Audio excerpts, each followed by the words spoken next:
गुरुर्ब्रह्मा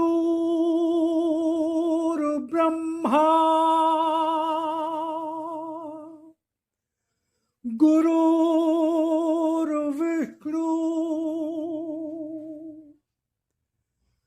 गुरुर्देवो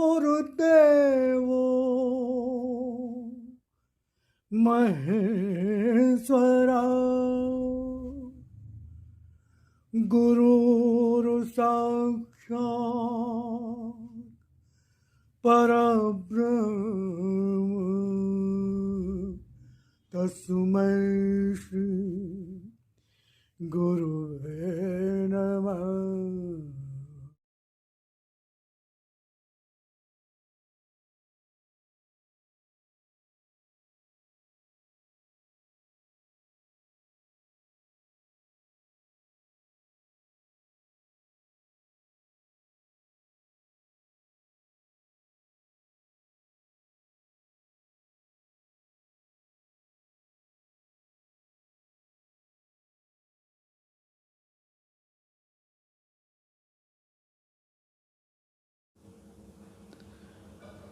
ॐ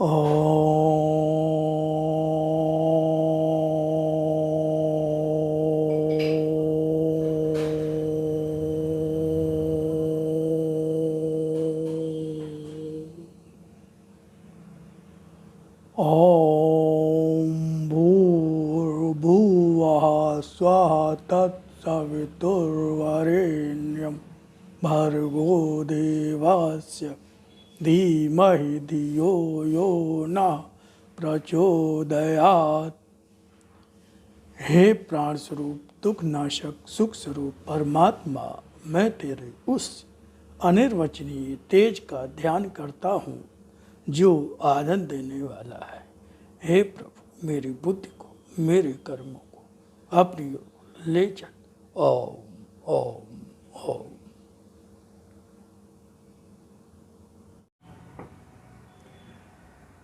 ओम शिवारी, जय राम जी की। आशा करता हूँ ईश्वर कृपा से आप सपरिवार आनंद से होंगे।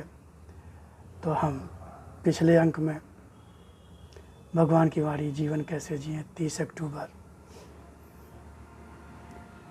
में भगवान ने जो बताया उसकी व्याख्या की, बताने की कोशिश की कि भगवान क्या कहना चाह रहे हैं हम सबसे। तो उसी क्रम में, उसी के आगे से मैं उसको हम भगवत चर्चा करते हैं। हो सकता है कुछ नए हमारे मित्र हों जो इस अंक को, एपिसोड को देख रहे हों, तो उनके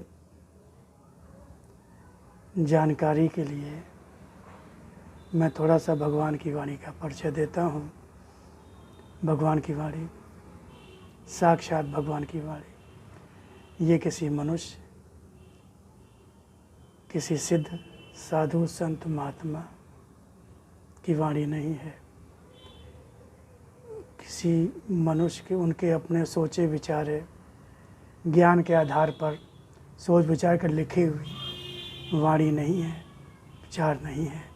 ये साक्षात भगवान की वाणी है जो परम पूज्य श्री कृष्ण चेतना अवतार देवी माँ कुसुम जी के स्वचालित लेखनी के माध्यम से जब वो भगवान का ध्यान करके बैठती थी तो वो लेखनी स्वतः चलने लगती थी और लिपि अवतरित होने लगती थी। देवी माँ ने अपने और बहुत से पुस्तकें लिखी हैं जिनमें उन्होंने अपने को लेखिका कहा है, लेकिन यहाँ पर जो भगवान की वाणी उन्होंने संकलन कर्त्री, प्रत्यक्ष लेखिका एवं समवायिका, संचालिका, इस तरह का अपने स्वयं के लिए भूमिका का उद्बोधन दिया है। तो ये भगवान की वाणी साक्षात भगवान की वाणी ही है। जब देवी माँ लिखती तो लगातार कुछ ही मिनटों में, कुछ ही समय में बहुत सारे पृष्ठ बढ़ते चले जाते थे और लेखनी जब एक साइड लेफ़्ट साइड से शुरू होती थी तो राइट पे जब पन्ना ख़त्म होता था वहीं पे वो लेखनी रुकती थी और फिर दूसरी पंक्ति से लेफ़्ट से फिर राइट तक, कहीं कटिंग नहीं, कहीं ओवर राइटिंग नहीं, कुछ नहीं। तो ये साक्षात भगवान की वाणी, उस भगवान इसको जिस रूप में अवतरित तो उसको लिप रूप अवतरण भगवान ने कहा, और जब उसका हिंदी भाष्य किया गया तो उसको भगवान की वाणी कहा गया। उसी लिप रूप में जो अवतरित हुई भगवान का लिप रूप अवतरण हुआ, उसी का हिंदी अनुवाद ही भगवान की वाणी है। तो लिप रूप अवतरण को भगवान ने साकार रूप दर्शन कहा और भगवान की वाणी को उन्होंने अपनी वाणी को शक्ति रूप दर्शन कहा। तो और भी इसके बारे में बताया है पिछले अंक में, तो पिछला अंक आप एपिसोड बैक में जाके पढ़ सकते हैं, समझ सकते हैं। तो भगवान की वाणी जो लिप रूप में आई वो 1972 30 मार्च 1972 और जनवरी 2003 तक आई, 400 ज़्यादा बड़ी खंडों में आई। और इसका कारण भगवान ने बताया कि चूँकि गीता, रामायण, वेद, उपनिषद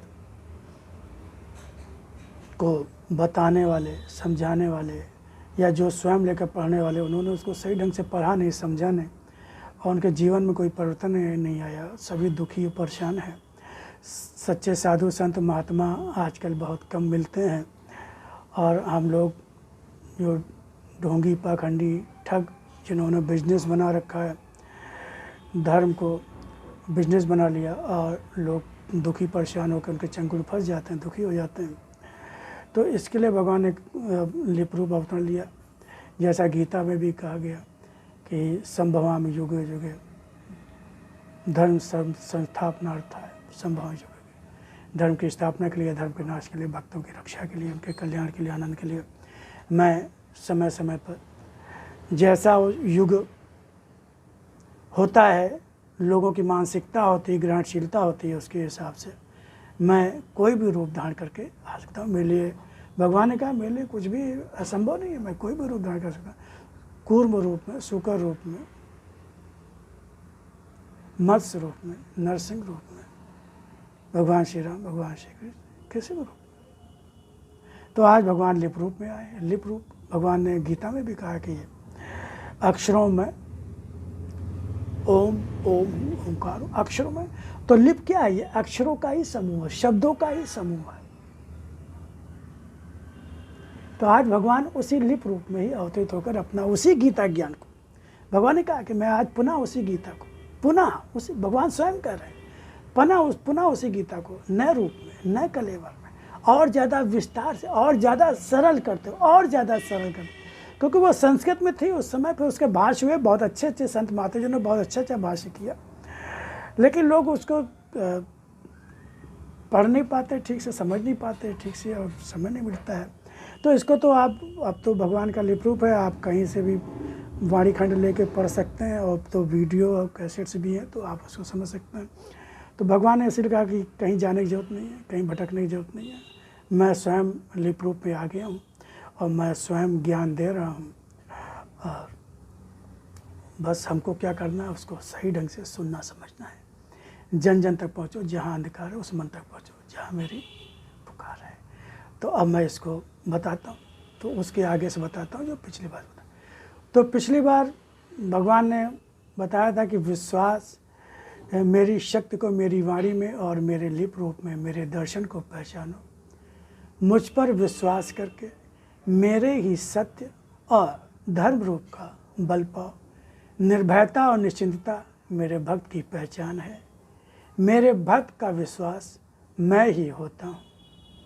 भक्ति करते हुए, अखंड पाठ करते हुए भी अभी तुम निर्भय नहीं हो पाए हो। तुम्हारे भय का कारण क्या है, क्या कभी सोचा?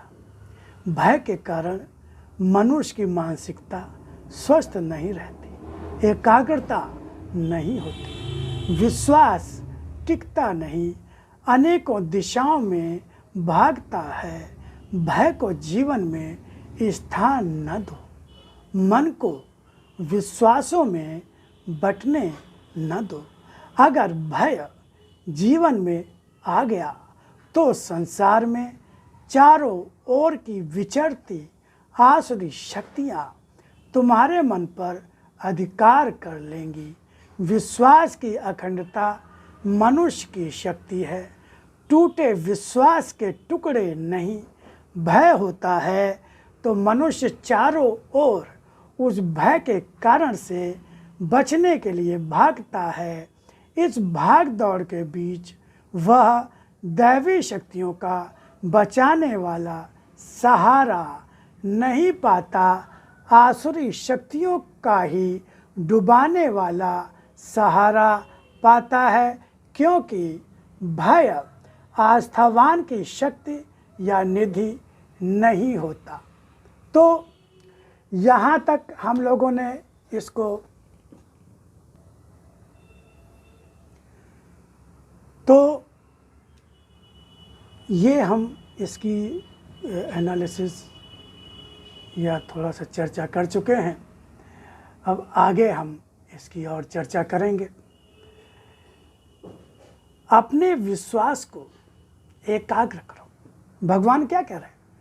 भगवान कह रहे हैं कि अपने विश्वास को एकाग्र करो। विश्वास, जो तुमने मुझे अपना विश्वास दिया, तुम मुझे अपना आराध्य, अपना स्वामी मानते हो, तो उस विश्वास को बिखरने मत दो, इधर उधर ध्यान मत दो, भटको नहीं, दौड़ो भागो नहीं। सारी समस्या का समाधान, सारे दुख कष्ट का निवारण मुझसे ही होगा, मैं ही करूँगा। क्योंकि भगवान ने कहा कि मैं सर्वशक्तिमान हूँ, सर्वव्यापक हूँ, सर्वज्ञाता हूँ, हर क्षण हर पल तुम्हारे साथ रहता हूँ, मेरी इच्छा के बगैर कहीं कुछ हो नहीं सकता। तो अब अपने विश्वास को इधर उधर बिखराओ मत, विश्वास को एकाग्र करो। भगवान का जो एकमात्र मुझ पर विश्वास करता है, जैसे मीरा जी ने कहा, मेरे तो गिरधर गोपाल दूसरों न को, कहा ना। तो हम सब कहते तो हैं कि करते कहाँ, करते कहाँ। रुपए पैसे पे विश्वास करते हैं, इसमें अपना काम करो, नौकरी चाकरी बिजनेस व्यापार जो मिल रहा है करो। भगवान का मना नहीं, ये छोड़ने के लिए नहीं कहा कि आप कमाना धमाना बंद कर दो, लेकिन बहुत ज़्यादा भाग दौड़ मत करो, बहुत ज़्यादा परेशान मत हो, बहुत ज़्यादा जोड़ तोड़ तिकड़म ये सब मत करो। क्योंकि जो अरबपति करोड़पति है वो भी दुखी है, परेशान है, जाने कितने रोग है, कितनी बीमारियां हैं, टेंशन तनाव है, बिना दवा खाए सो नहीं सकते। तो आप अपना काम करो, क्योंकि सब कुछ तो मेरा ही दिया हुआ, बुद्धि, समय, बुद्धि, पैसा, शक्ति, सारा कुछ तो मेरे दिया हुआ, सामग्री सब कुछ मेरी दी हुई है। मेरे बिना तो तुम बोल भी नहीं सकते, देख भी नहीं सकते, सुन भी नहीं सकते। और सब कुछ संसार में सब कुछ मैं हूँ, सब मेरा ही रूप है, सब कुछ है। तो मुझे अर्पण करते हुए, मेरा चिंतन करते हुए, मेरा मन मुझ में, मन को मुझसे जोड़ते हुए सारे काम करो। तुम्हारा विश्वास मेरे जिस रूप पर भी हो, जिस रूप पर भी, भगवान का सारे रूप मेरे, सारे रूप मेरे, चाहे राम जी की मानो, चाहे भगवान श्री कृष्ण को मानो, चाहे दुर्गा जी को मानो, चाहे हनुमान जी को मानो, चाहे गणेश जी को मानो, चाहे शिव भगवान शंकर को मानो, किसी को भी मानो, भगवान का सारे रूप मेरे, सारे रूप मेरे, जिसमें तुम्हारी रुचि हो, प्रसन्नता हो। लेकिन जब मान लो तो फिर एक मात्र उसी के प्रति आस्था भक्ति होनी, सम्मान सबका होना चाहिए, आदर सबका होना चाहिए, कोई छोटा बड़ा नहीं है, किसी का अपमान नहीं करना है। लेकिन हमारी रुचि आपके इस रूप पे हो गई तो बस, इस नाम पे हो गई तो उसके प्रति सत्य बनो, निष्ठावान रहो। अब भागो दौड़ो नहीं कि इनसे काम नहीं हो रहा तो उधर चले जाओ, उधर से काम नहीं तो इस मंदिर में चले जाए, उस मस्जिद में चले जाए, करबला में चले जाए, और पता नहीं कहाँ कहाँ चले जाए। विश्वास कोई शब्द नहीं है जो तुम मुझे दे दोगे। खाली कहने से बात नहीं बनेगी, खाली आरती और जो प्रार्थना में हम लोग बोलते रहते हैं उससे कुछ मतलब नहीं होता है। सच्चाई क्या है, वास्तविकता क्या है? नाथ सकल संपदा तुम्हारी, मैं सेवक समेत सुत नारी। अब बोल तो दिया, नाथ सकल संपदा तुम्हारी, मैं सेवक समेत सुत नारी। लेकिन जब कुछ हो जाता तो भगवान को दोष देने लगते, भगवान को उल्टा सीधा बोलने लगते हैं कि यही इसीलिए पूजा पाठ कर रहे थे क्या, इसीलिए रोज़ सुबह शाम मंदिर जाते थे, आरती पूजन करते थे, अखंड रामायण करवाते थे 30 जगह। कहीं बच्चे को कुछ होगा, कहीं पत्नी को कुछ हो गया, कहीं कोई नुकसान हो गया। तो एक तरफ तो कह रहे हैं नाथ सकल संपदा तुम्हारी, यानी जो कुछ है वो सब तुम्हारा, मैं सेवक समेत सुत नारी। जब क्या भक्त तो फिर उसको मानो भी तो, खाली कहो नहीं ना। जब सब संपदा भगवान की आपने कह दिया, और कह दिया, वैसे भी आप ना भी कहो तब भी है, लेकिन आप अपनी बात कहे हो, आप बात को नहीं मान रहे हो आप, तब तो आप अपने को बेईमान साबित कर रहे हो ना, झूठा साबित कर रहे हो ना आपको। जब नाथ सकल संपदा तुम्हारी, तो जब सारी संपदा उन्हीं की है तो वो चाहे जो कुछ करें, दे या लें, कम जो मर्जी उनकी। मैं सेवक समेत सुत नारी, सेवक हो दास हो सब है, तो स्वामी की जो मर्जी। तो भगवान का विश्वास कोई शब्द नहीं है जो तुम मुझे दे दो, विश्वास तो संपूर्ण जीवन को रूप देता है। जब भगवान पे आप सच्चा विश्वास कर लेते हैं तो आपका जीवन बदल जाता है, जीवन का रूप बदल जाता है। छल प्रपंच धोखा चंट चालाकी होशियारी, ये सब काम क्रोध लोभ मोह, ये सब कंट्रोल में आ जाते हैं, नियंत्रण में आ जाते हैं, और ये सब दूर दूर हो जाती है। जीवन रूप बदल जाता है, देखने वाले आश्चर्यचकित रह जाते हैं कि इतना बड़ा बदलाव इसके जीवन में आ गया। विश्वास मेरी निकटता देता है, विश्वास निकटता देता है, विश्वास। भगवान मेरे हैं, भगवान मेरे हैं, भगवान ही सब कुछ है, भगवान ही सब कुछ है, मैं तो भगवान का ही हूँ, मेरे तो भगवान ही है। ये विश्वास कि भगवान ही मेरे हैं, मैं भगवान का ही हूँ, तो ये निकटता देता है। भगवान तो पहले से बैठे हुए हैं, अनादिकाल से बैठे हुए हैं, हजारों हजारों जन्म ले चुके हैं, तब से यहाँ बैठे हुए हैं, अभी भी बैठे हुए हैं। भगवान के बगैर तो कोई भी व्यक्ति एक सांस नहीं, पलक नहीं झपका सकता। लेकिन उसके निकटता का अनुभव होता है क्या? क्या पाप कर्म करने से भगवान हमें बचाते हैं क्या? इतनी बड़ी बड़ी दुर्घटनाएं होती है, भगवान रक्षा करते हैं क्या? इतने बड़े बड़े कुकर्म कर डालते हैं, उस समय भगवान होता है जब हम कुकर्म कर रहे होते हैं, करते हैं तब, जब किसी की हत्या किसी की मर्डर कर रहे होते हैं तब। लेकिन भगवान क्या रोकते हैं, बचाते हैं क्या? नहीं बचाते। भगवान का नाम बचाता है। भगवान पे विश्व का पे जो विश्वास होता है कि भगवान है, भगवान है, भगवान मेरे हैं, मैं भगवान का हूँ, मुझे भगवान को पाना है, मुझे भगवान का होना है। जब नाम स्मरण करते हैं, भगवान को याद करते हैं, भगवान को याद करते हैं, तब भगवान ध्यान देते हैं। जब आप भगवान को पुकारोगे तब भगवान दे, वरना भगवान को क्या पड़ी है भाई? आपको जरूरत नहीं है, आपको भगवान के होने से कोई फर्क नहीं पड़ता, तो भगवान को आपके होने से कोई फर्क नहीं पड़ता है। आपको जीवन में कुछ भी हो रहा, आपके कर्मानुसार आपको जीवन दे दिया, अंदर बैठ के आपके जीवन को चला रहे हैं, शक्ति दे रहे हैं। उम्र जो भी 60 70 80 90 साल के लेके आओ, तब तक आपको शरीर आत्मा रूप में भगवान बैठे हुए हैं, आपके शरीर को चला रहे हैं, बस खाली संचालन कर रहे हैं। बाकी किसी से कुछ लेना देना नहीं, आप सही गलत क्या कर रहे हो क्या नहीं कर रहे हो, कोई मतलब। वो तो नोट कर रहे हैं, आपके सारे कर्म नोट कर रहे हैं, और सब फल बन।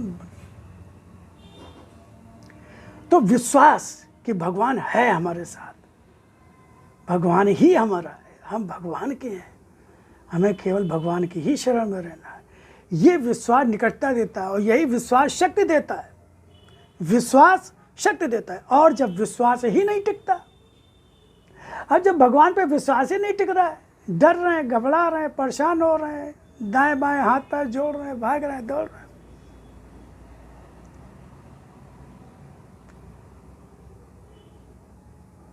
तब तुम्हें मेरी निकटता या मेरी शक्ति वह कहाँ देगा?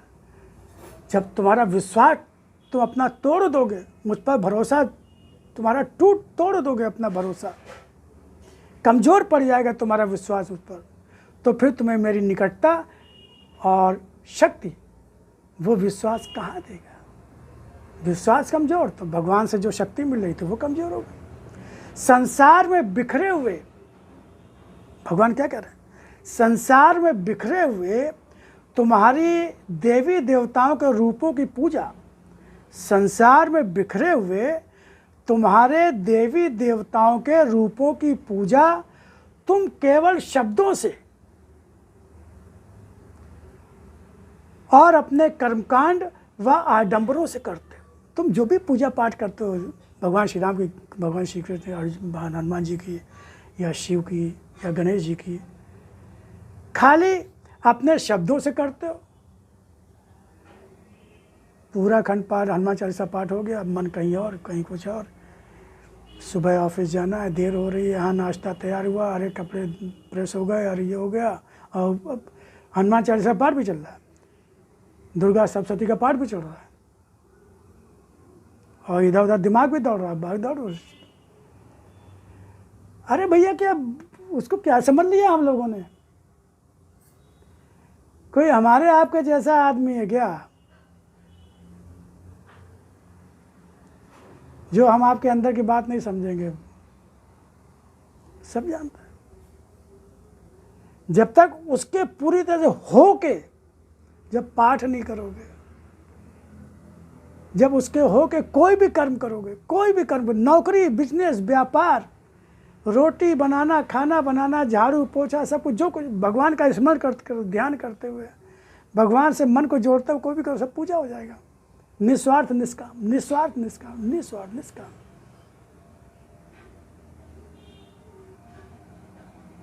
संसार में उसी को देखते हुए घर परिवार में जितने परिवार जन, माता पिता, भाई बहन, पत्नी, पुत्र, परिवार, कि वही है इस रूप में। हमारा आराध्य भगवान ही इस रूप में है। भाई बहन, माता पिता, पड़ोसी, और ये वो सब वही है। तो हम इन सब की सेवा के रूप में भगवान की ही सेवा कर रहे हैं। अंदर का भाव होना चाहिए, अंदर का भाव होना चाहिए।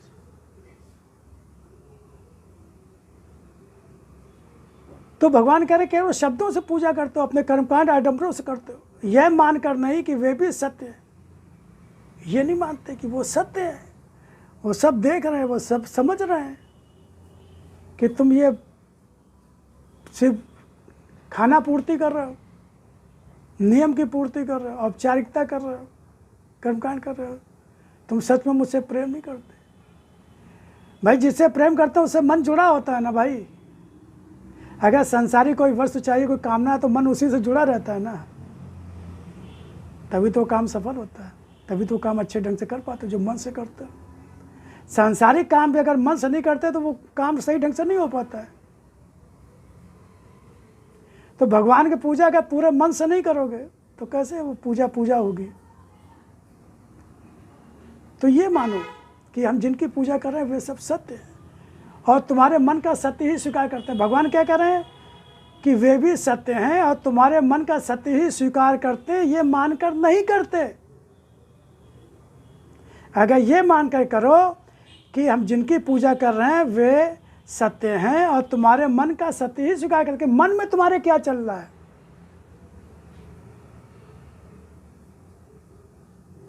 मुझे राम कहो या कृष्ण कहो, भगवान क्या कह रहे हैं इसको सुनिएगा ध्यान से।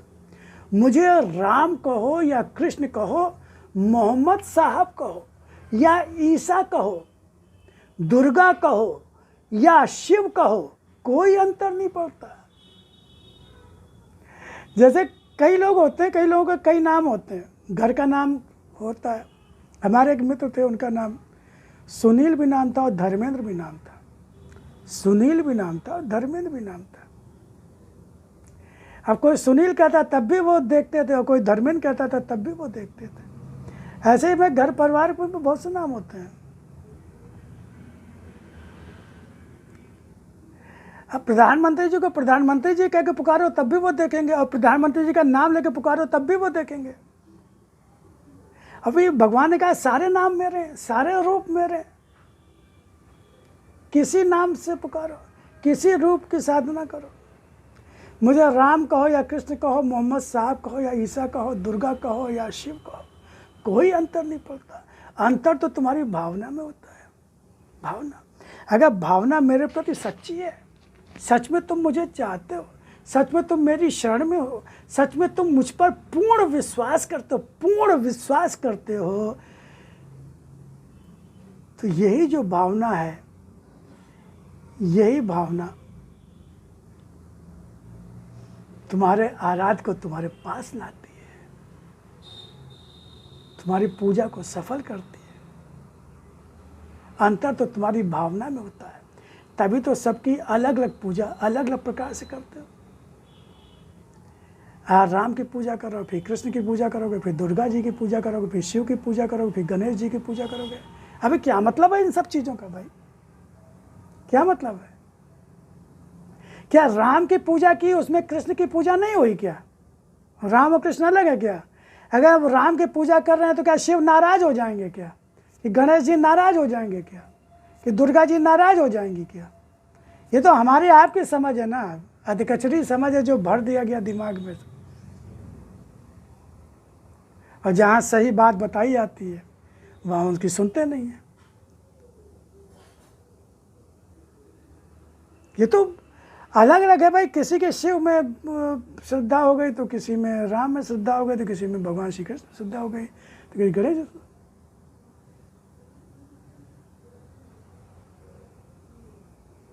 रूप तो सब एक ही है।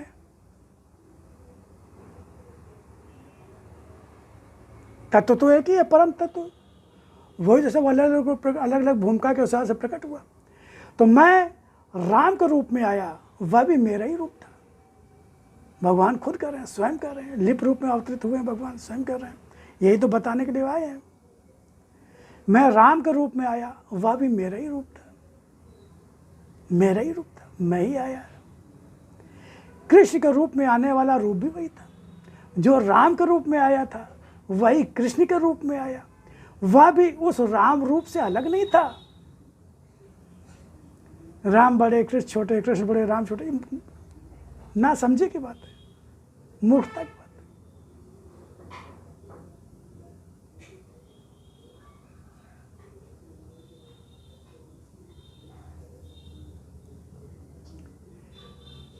तुलसीदास जी जब वृंदावन में गए, भगवान श्री कृष्ण के मंदिर में गए, तो राम के उपासक थे,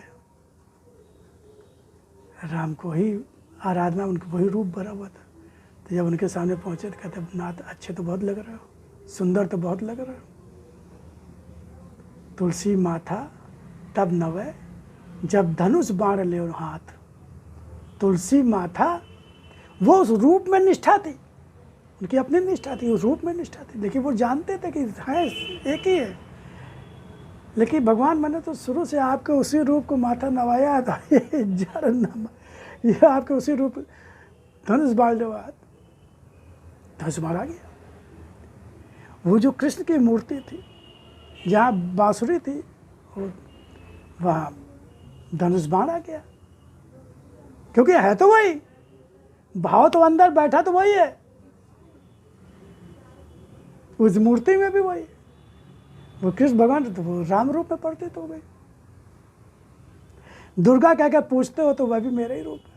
भगवान कह रहे हैं दुर्गा का, अगर दुर्गा रूप की पूजा करता तो वह भी मेरा ही रूप है। जो कभी राम कभी कृष्ण के रूप में जाना था, अब भगवान क्या कह रहे हैं, ध्यान दीजिएगा। जो कभी राम, जो कभी कृष्ण के रूप में जाना था, आज मेरे लिप के रूप में जानोगे। आज वही जो राम के रूप में आया, आज वही जो कृष्ण के रूप में आया था, जिसको तुम दुर्गा के रूप में जानते हो, आज वही लिप रूप में आया है। यानी मैं जो कभी राम के रूप में आया था, लिप कृष्ण के रूप में आया था, आज मैं लिप के रूप में आया हूँ। आज मेरे लिप के रूप में जानोगे, क्योंकि ये रूप मेरे पिता माता धाता और पितामह के ही हैं।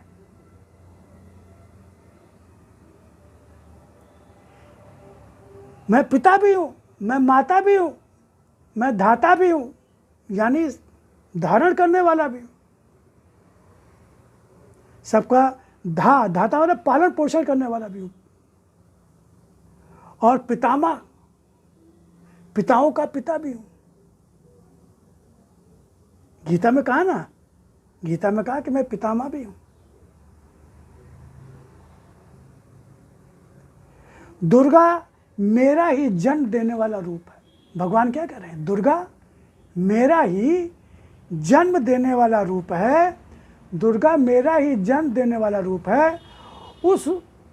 उसकी पूजा करने के लिए, दुर्गा रूप की पूजा करने के लिए, जो मेरा मातृ रूप है, जन्म देने वाला रूप है, रात्र में जागरण करते हो। रात्रि जागरण होता ना, रात्रि जागरण होता। क्या रात्र में जाग कर भी मुझे मेरे दुर्गा रूप में पहचान पाते हो? क्या मुझे मेरे दुर्गा रूप में पहचान पाते हो? दुर्गा का रूप क्या है? शक्ति रूप है, असुर संहारी है।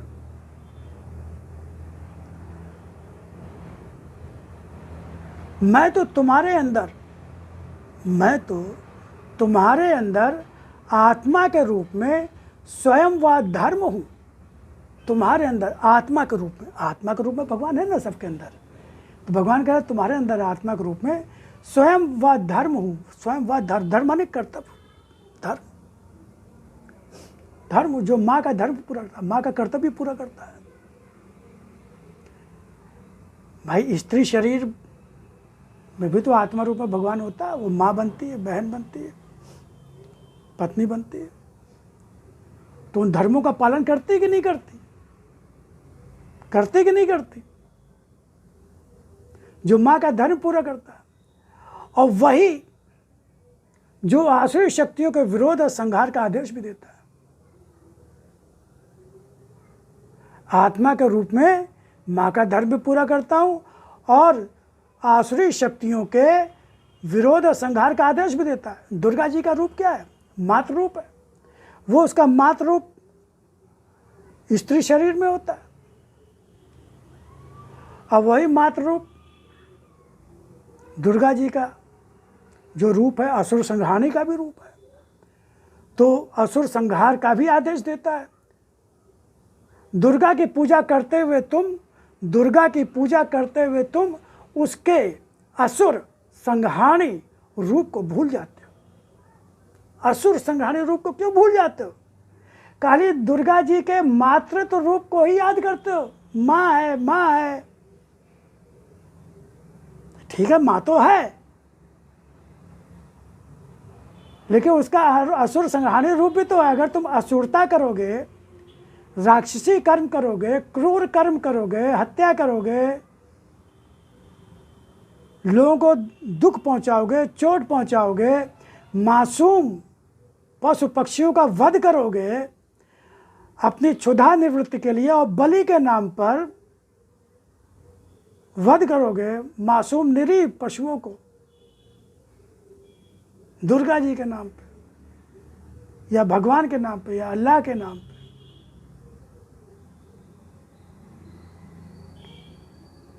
तो उसका असुर संहारणी रूप भी है। ये मत भूलना। अगर वो माँ की तरह अपने बच्चे का लालन पालन भी करती है, तो असुर संहारणी रूप में अगर उसका बच्चा असुर बन गया, राक्षस बन गया, राक्षसी कर्म कर रहा है, तो फिर वो ये नहीं सोचेगा कि वो माँ है।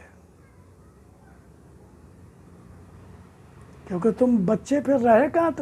तुम अपना वो शिशु का जो मासूम और निश्चल रूप, तुम तो असुर बन गए, राक्षस बन गए, दुख देने वाले बन गए।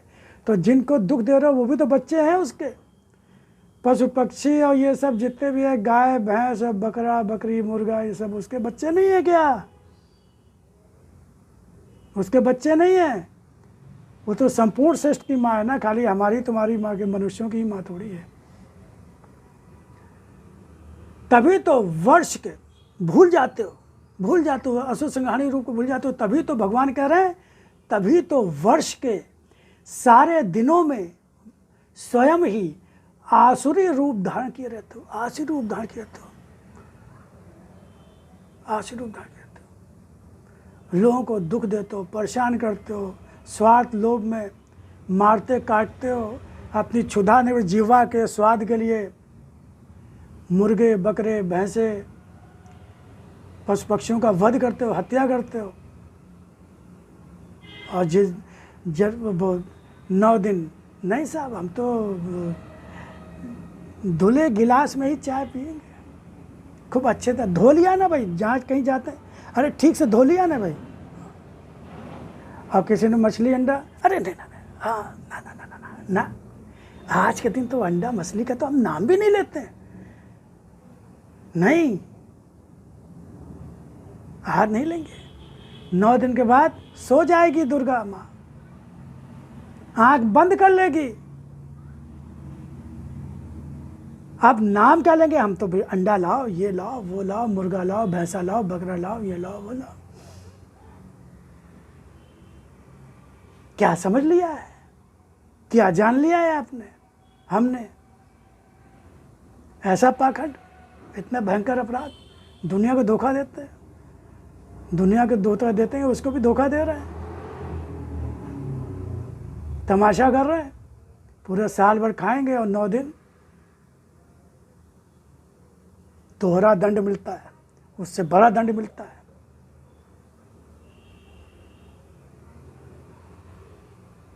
कभी हिंसा करते, कभी अधर्म के अनेकों कर्म करते हो, कभी किसी का अधिकार छीनते, कभी किसी का अपहरण करके धन छीनते हो, और दुर्गाष्टमी मनाते, जागरण करते, ऐसे कुकर्म करके। भगवान कह रहे हैं, भगवान कह रहे हैं, शिव की पूजा करते हुए, शिव की पूजा करते हुए यह सत्य भूल जाते हो। कौन सा सत्य? कि रुद्रों में मैं ही शंकर हूं। भगवान ने कहा ना गीता में, गीता में कहा ना कि रुद्रों में मैं ही शंकर हूं।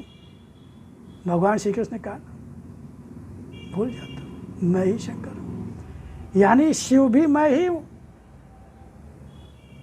दुर्गा भी मैं ही हूं, राम भी मैं ही हूं, कृष्ण भी मैं ही हूं।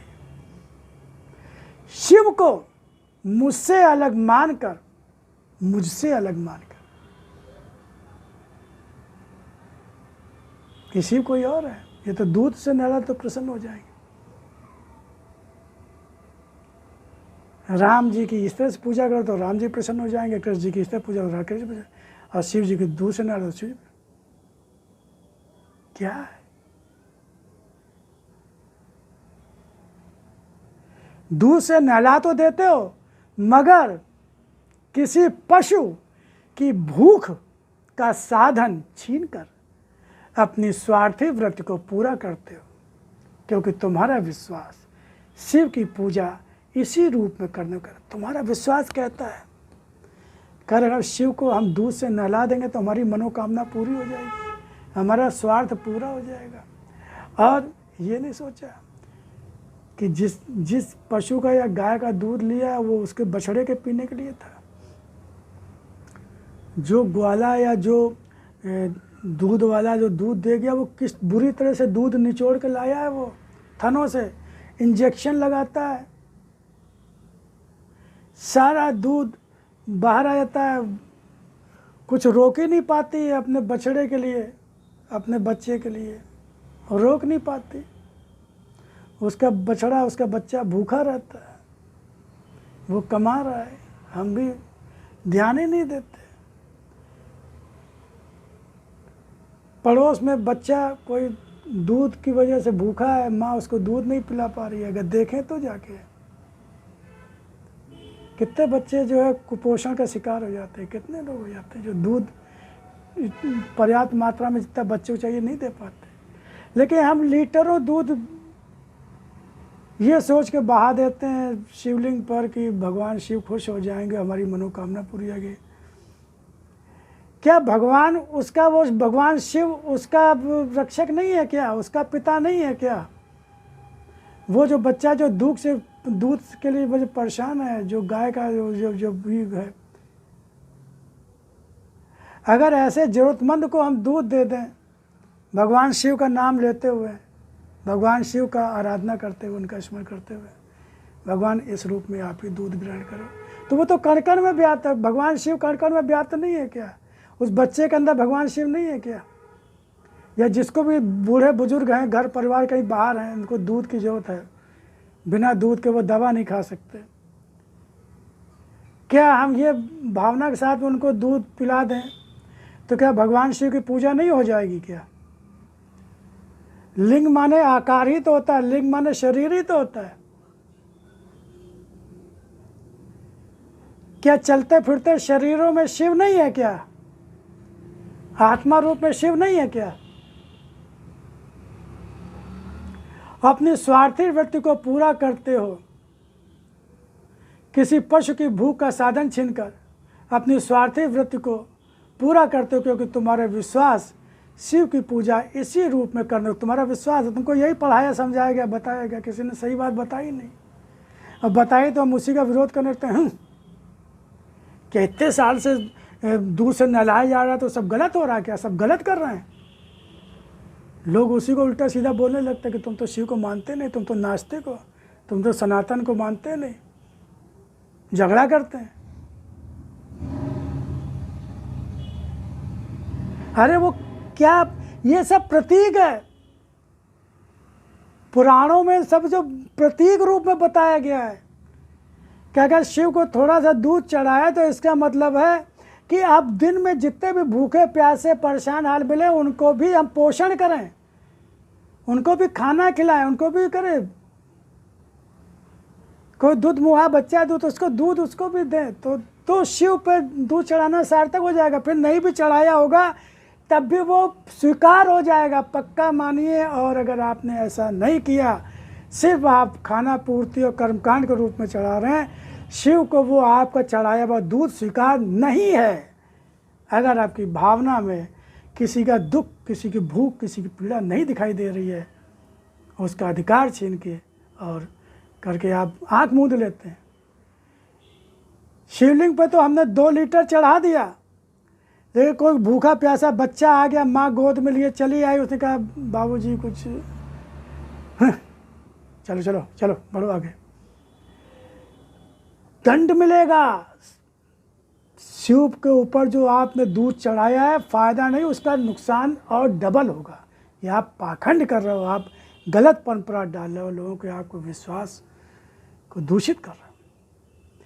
तो शिव की पूजा करते हुए भी शिव को अपना धर्म नहीं बनाते। शिव का धर्म क्या था? अरे शिव का धर्म तो जानो भाई, शिव माने कल्याण, सत्यम शिवम सुंदरम। सत्य शिव, सत्य ही शिव है, शिव ही सुंदर है, सुंदर ही